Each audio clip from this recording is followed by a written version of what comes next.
Saludos amigos y bienvenidos al Juego Financiero. Como siempre, José Miguel Crespi conmigo y hoy tenemos un banquete de data y de análisis para ustedes en estos tiempos que usualmente pues son un poquito, ¿verdad? Inestables en el punto de vista de incertidumbre, situaciones geopolíticas. José Miguel, bienvenido. Ferian, gracias.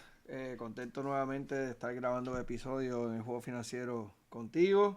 Y sí, ciertamente estamos viviendo momentos y tiempos interesantes para aquellas personas que estamos en el mundo financiero, en el Sí. mundo de inversión, de capital, de riesgo. Así que, pues básicamente, sí, estamos grabando aquí mientras estamos con una guerra básicamente en Medio Oriente contra Irán, Estados Unidos e Irán, ya de conocimiento obviamente es popular. Mercados comenzaron el año sumamente volátiles, de hecho, Lo negativos. habíamos Negativos, anticipado, by the way. Eso correcto, está en el récord. Habíamos correcto. dicho que íbamos a tener, de hecho, para el mes de marzo, sin saber de este tipo de circunstancias, habíamos mencionado que basado en los análisis que habíamos visto de Larry Williams y de los análisis de ciclo, se percibía que este año posiblemente en algún momento íbamos a tener un momento de volatilidad e inestabilidad y habíamos proyectado mayo, abril, por ahí Se marzo, están abril, mayo. encontrando, se están Sí, encontrando todas estas corrientes en un punto y pues encima de eso la situación con petróleo, obviamente siendo Irán uno de los exportadores principales de petróleo. Este barril de crudo que llegó a tocar 120 en un momento dado. sí, Okay. Está sí. hoy en 105. Eh, este, Eso ha creado obviamente inestabilidad en el precio de la gasolina, aumentado, ¿verdad? Si vamos, como dicen, a la bomba, al precio por galón acá en Estados Unidos, por litro en Puerto Rico, pues hemos visto obviamente el incremento bastante sustancial, más en el diésel que en la gasolina. Tengo amistades y los contratistas que trabajan con nosotros, la gran mayoría de ellos tienen camiones diésel y están sufriendo. Acá, por lo menos en South Florida, Southeast Florida, estamos mirando galón de diésel en 5.75 a $6 ya. Okay. California, West Coast de Estados Unidos, peor todavía. Eh, lo mismo con la gasolina. Ya nosotros yo creo que en promedio estamos echándola como en $4. Casi, casi, sí. $4 el galón. Sí. Así que definitivamente mucha Aquí en Florida inestabilidad. sí. Ferdinand, para comenzar, esto, ¿verdad? 1 más 1 es 2, como dicen. Esto va a aumentar inflación. ¿Okay? Háblame un poquito de términos de la economía, cómo lo estás viendo. Combínalo un poco con la historia para nuestra audiencia. Sí, claro. Momentos anteriores, sé que tienes mucha información que compartir, así que te dejo la palabra y cómo estás mirando la situación. Bueno, primero en arroz y habichuela, como decimos, ¿por qué petróleo es un factor? Vamos a empezar con la primera pregunta. Pues mira, esta chaqueta que yo tengo tiene derivado de petróleo. Esta camisa que tengo es derivado de petróleo. Los zapatos que tenemos y la suela son derivados de petróleo. Casi todo tiene un derivado y eso percola en consumidor. Por ejemplo, estaba hablando con Eddie. Cuando tú vas y echas el galón, pues tú lo llenabas antes en 50, 45, dependiendo del vehículo, ¿verdad? Pues ahora te quiero decir que no te va a bajar de $100. Así es que réstale 60 del budget. Y esos 60 eran para lo mejor utilizarlo para entretenimiento, comprar, gastar, ir al cine, ir a un restaurante, o darte una cervecita, o ir a un happy hour. Pues ya eso deja de consumir y se va a la bomba de gasolina. Si tienes ese tipo de situación, pues tiene unos efectos en el producto bruto y en la producción. Correcto también. Eso va a hacer que haya un incremento en términos generales de la inflación. O sea, eso va a percolar en todo lo que sea consumo. Y si hay inflación, eso aumenta el costo. Y si aumenta el costo, significa que el presupuesto va a reducirse en términos de algo que tú puedas tener disponible para gastar. Correcto. Ese es realmente el efecto en la economía. Hay un número importante que la gente debe de tener en idea, y por eso es que ahora pues está este debate de los economistas. Algunos dicen, pues mira, yo creo que la recesión ahora tiene un 30, un 40% de probabilidad, de Goldman Sachs, etcétera. Diferentes diversos reportes, cross currents.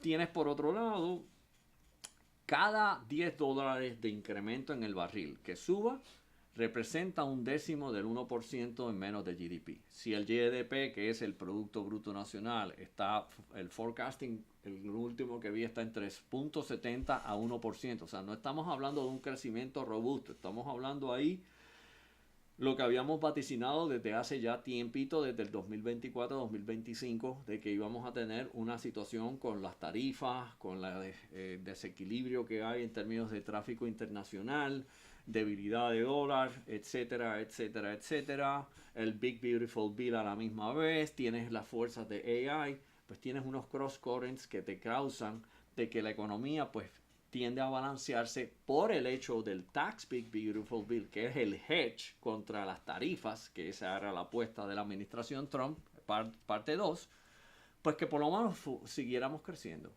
Pero si ahora le añades la incertidumbre del petróleo, que es un tipo de costo, pues le estás añadiendo una reducción de un décimo al 1%. Si el petróleo se metiera a $200, que hay algunos forecasts que están hablando de un 30% de posibilidad que pudiéramos llegar ahí. No todavía es cierto, pero 30% ya me entra en un por ciento de probabilidad un poquito más robusto que un 15, un 20 que estaba antes. Pues entonces eso puede caer en que si le restas el décimo del 0.7 o del 1% de GDP, miro acá porque es la pizarra que tengo apuntado esa data, porque me estuvo muy curioso, hice un cálculo a $200, estaríamos en una posible recesión, y entonces eso aumentaría 60-65% probabilidad. O sea que en arroz habichuela un incremento robusto, que ahora mismo hay cerca un 30% de que podría llegar a un $200, precio del barril, se comería ese crecimiento en GDP que hemos visto hasta el momento, que es bastante bajo, ¿verdad? O sea, está positivo, pero bajo. O sea que es un fenómeno importante que hay que ponerle el ojo, ponerle atención, ¿verdad? Porque entonces esto es lo que causa que aumentaría la probabilidad, y el tema que empezaría a sonar más seguido es el de recesión económica. ¿Okay? Es correcto. Recuérdate que basado en la historia hay dos eventos únicos en los últimos 50 años. Son 1973-1974, la guerra de los 7 días entre Israel y los países árabes, y la guerra del oil embargo, del embargo petrolero. En aquella época Estados Unidos no era un net exporter, era un net importer. Importaba todo el petróleo que había y era dependiente de esa área. Ese no es el caso en este momento. Pero si vemos en reacción del 73 y 74 y vemos la historia, eso causa una recesión. Si vamos al 1990, que fue la famosa guerra televisada, el Golfo Pérsico, por CNN, me acuerdo como ahora,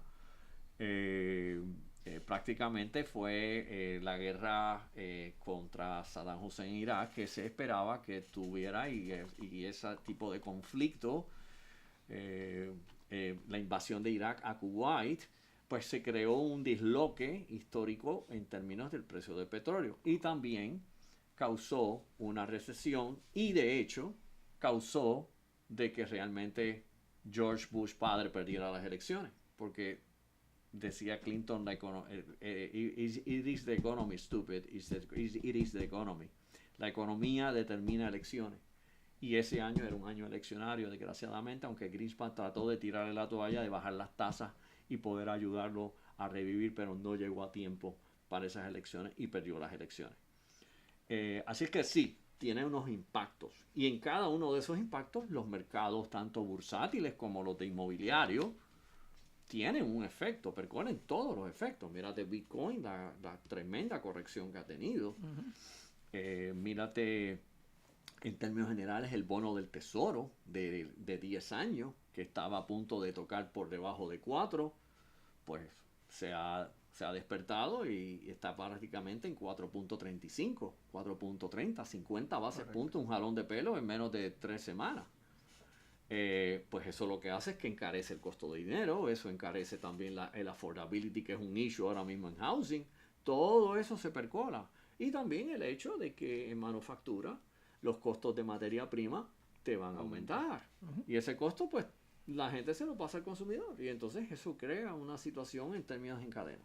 Pues mira, ahora mismo en términos de las tasas, Ferdinand, la reserva y los futuros de los Fed Funds están claros por el momento de que no debemos tener ni corte ni incremento en tasas. ¿Okay? Ahora mismo, por el restante del año completo. Tengo aquí data de de las próximas tres reuniones, básicamente más de un 90% de probabilidad de que nos quedemos sin cambio alguno. Pero más a largo plazo esto podría ajustar esa tendencia y ver entonces a lo mejor inclusive se habla del aumento de tasas dependiendo de cómo todo esto vaya percolando, como bien mencionas, y cocinándose dentro de lo que es la data económica.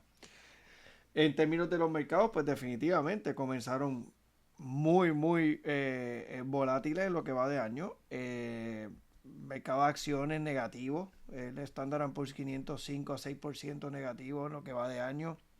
Portafolios manejados un poquito más, cerca de un 10% del Stress Free Equities Portfolio nosotros.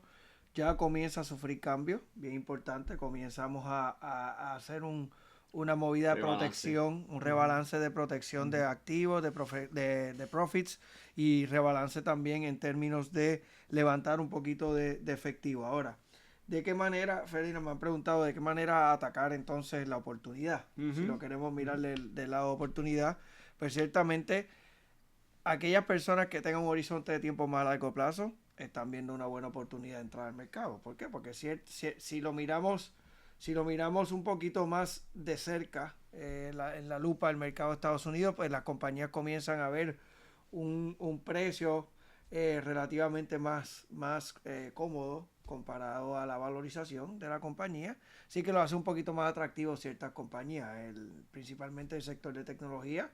Los tech giants han cogido su buena corrección, lo cual la hace a lo mejor un poquito más atractiva. Pero repito, es para aquella persona que esté mirando una entrada más a largo plazo en mercado. Aquella persona que quiera ajustarse a riesgo, hacer algún tipo de ajuste para evitar riesgo, pues comenzamos a mirar lo que son más posiciones de ingresos. En el pasado episodio introducimos lo que era el Sería bueno que hablar un poquito de lo que se está tratando de hacer ahora es de-risk los portfolios. De-risk significa no es salirse, no estamos haciendo market timing, lo que estamos haciendo es strategic allocation, colocación estratégica. Y en las colocaciones estratégicas tenemos un molde, unas bandas, ¿no? Unas bandas donde tú te expones a tanta cantidad de acuerdo al riesgo perfil de ese cliente y tenemos unos mínimos para no sacarlos del mercado porque nadie tiene idea de lo que va a pasar en el mercado. El ejercicio de market timing sabemos que no es la manera de construir capital y riqueza a largo plazo. Ahora bien, sí existe el de-risking, que es rebalancear estratégicamente, a lo mejor recoger un poco de ganancias de algunas posiciones que han subido bastante, algunas que están lo que se llama relative strength, significa tú miras en el portfolio, tú has venido analizando en las últimas semanas qué posiciones han aguantado mejor, quiénes no se mueven definitivamente. Y entonces eso es strategic allocation. La otra manera de strategic allocation es este portfolio que quiero que lo menciones. Sí, es más orientado a ingreso, estabilidad, reducir volatilidad, reducir correlación de movimientos en cuanto al mercado en general. Y existe, ¿verdad? Existen posiciones, existen basados en Exchange Traded Funds, ETFs, posiciones que te pueden generar un ingreso más consistente y su volatilidad pues reduce sustancialmente. Siempre hago mención muy importante, diversificar un poquito también en los tipos de activos, ¿ok? Salir a lo mejor a alternativas un poquito más que no te van a dar ese crecimiento agresivo que hemos tenido por los pasados años, pero sí pueden darte consistencia en el retorno. Son muy importantes, distintas estrategias que existen.